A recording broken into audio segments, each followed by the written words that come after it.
અંકલેશ્વરની Karjan colony ખાતે નિર્માણ પામનાર સિંચાઈ વિભાગના ₹6 કરોડના પ્રકલ્પોનું રાજ્યના જળસંપત્તિ મંત્રી ઈશ્વરસિંહ પટેલના હસ્તે ખાતમુહૂર્ત કરવામાં આવ્યું હતું। આ પ્રસંગે આગેવાનો ઉપસ્થિત રહ્યા હતા।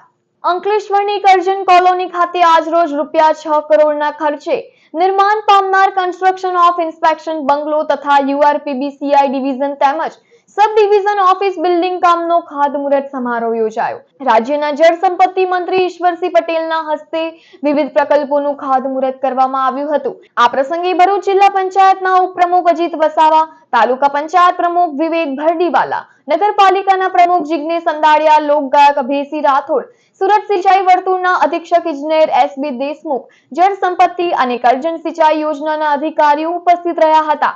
અંકલેશ્વર ખાતે વિવિધ માળખાકીય સુવિધાઓના વિકાસને વેગ આપવા માટે આ બાંધકામો મહત્વપૂર્ણ સાબિત થશે।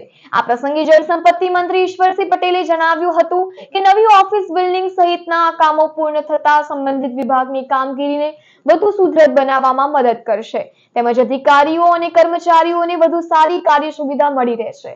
સાથે જ દક્ષિણ ગુજરાતમાં ખેડૂતોને સિંચાઈ માટેનું પૂરતું પાણી મળી રહે એ માટે વિવિધ યોજનાઓ થકી સરકાર સતત પ્રયત્નશીલ હોવાનું તેઓએ જણાવ્યું હતું।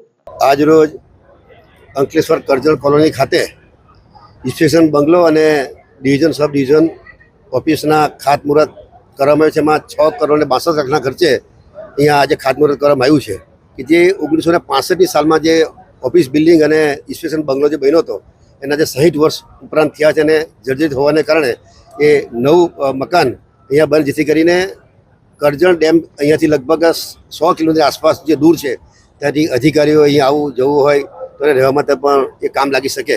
સાથે સાથે 143 કિલોમીટરના ખર્ચે એ કેનાલ ઉપર નવીનીકરણ એટલે કે લાઇનિંગ કરીને જે આપણા શેંગપુર, ઉછાલી, મોતાલી સુધી એ કેનાલ જે આવે છે એ છેવાડા સુધી પાણી પહોંચે માટે આ કેનાલનું નવીનીકરણ કરીને છેક છેવાડા સુધી લોકોને